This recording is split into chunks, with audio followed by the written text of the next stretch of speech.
Hi hello welcome to వన్డా family రుచులకి స్వాగతం సుస్వాగతం. టుడే అయితే మనం అరటికాయ బజ్జీని అయితే ప్రిపేర్ చేసుకుందాము. ముందుగా అయితే అరటికాయలను అయితే ఇలా రౌండ్గా అయితే కట్ చేసుకున్నానండి. ఇలా కట్ చేసుకుని ఇవి నీటిలో వేసేసాను. ఎందుకంటే మనకి అలా వదిలేసామంటే బ్లాక్ వచ్చేస్తాయి. మనం కంపల్సరీగా అరటికాయ కోస్తే నీళ్ళల్లో వేసుకోవాలి. ఇప్పుడైతే శనగపిండిని అయితే జల్లించుకుని ఒక బౌల్లోకి అనేది వేసుకున్నాను. ఇందులోకి వాము వేసుకుంటే చాలా బాగుంటుంది. ఎప్పుడైనా వేసారా వేయలేదా? అరటికాయ బజ్జీలో వాము వేసుకుంటే చాలా అంటే చాలా రుచిగా ఉంటుంది. ఒకసారి ట్రై చేయండి. వాము ఫ్లేవర్ తగిలితే చాలా బాగుంటుంది. ఇప్పుడు ఇందులోకి సాల్ట్ అయితే యాడ్ చేసుకుని ఒకసారి రుచికి సరిపడినంత సాల్ట్ అయితే వేసుకోవాలి. ఇలా వేసుకోవడం వల్ల చాలా రుచిగా ఉంటుంది. ఇప్పుడు ఇందులోకి కారాన్ని అయితే వేసుకుందాము. ఇలా వేసుకున్న తర్వాత ఇప్పుడు ఇందులోకి కొద్దిగా వంట సోడా అండి, ఇదైతే కొద్దిగా ఒక చిటికెడు వేస్తున్నాను పొంగడానికి కోసం. పొంగుతాయండి బాగాను, అందుకని వేసాను.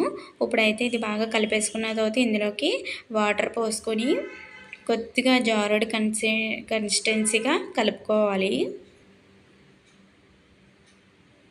ఇంకా నీళ్ళు పోసుకుంటూ కలుపుకోవాలండి. ఈ వీడియోలో చూపిస్తున్న విధంగా పిండి కన్సిస్టెన్సీ అనేది మనకి ఈ విధంగా అయితే ఉండాలి.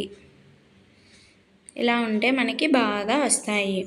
ఇప్పుడైతే డీప్ సరిపడే నూనె పెట్టుకొని ముందుగా మనం కోర్టు పెట్టుకున్న అరటికాయ ముక్కలు ఉన్నాయి కదా, అవి అయితే పిండిలో ముంచి నూనెలోకి వేసేసుకోవాలి. అంతేనండి. ఒక 5 మినిట్స్ ఒక 2 మినిట్స్ అలాగ ఉంచేస్తే మనకి అవి బాగా పైకి పొంగుతాయి. చూసారా ఎలా వచ్చినాయో? బాగా పొంగాయి కదా. ఇప్పుడైతే మనం టర్న్ చేసుకోవచ్చు, ఇంకొక వైపుని తిప్పుకోవచ్చు. ఇలా తిప్పుకున్న తర్వాత చూడండి, అన్నీ కూడా అలా తిప్పుకోవాలి. ఇలా తిప్పుకున్న తర్వాత ఒక నిమిషం ఉంచిన తర్వాత పైకి తీసేసుకోవడమే, నూనెలో నుంచి తీసేసుకోవడమే. ఇలా నూనె వాడిన తర్వాత మనం వేరొక ప్లేట్లోకి అనేది వేసేసుకుందాము. మళ్ళీ ఇంకొక వాయి అయితే వేసుకున్నాను.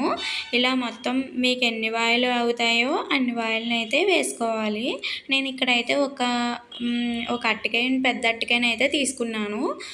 ఇలా నాకు ఇన్ని అయితే అయినాయండి. ఇలా తీసేసుకోవాలి. ఇలా తీసుకుని ప్లేట్లో అనేది సర్వ్ చేసేసుకోవడమేనండి. చూసారా ఎంతో టేస్టీ అరటికాయ బజ్జీ అనేది రెడీ అయిపోయింది. ఈ వీడియో మీకు నచ్చినట్లయితే లైక్ చేయండి, షేర్ చేయండి, నా ఛానల్ని ఫాలో అవ్వండి.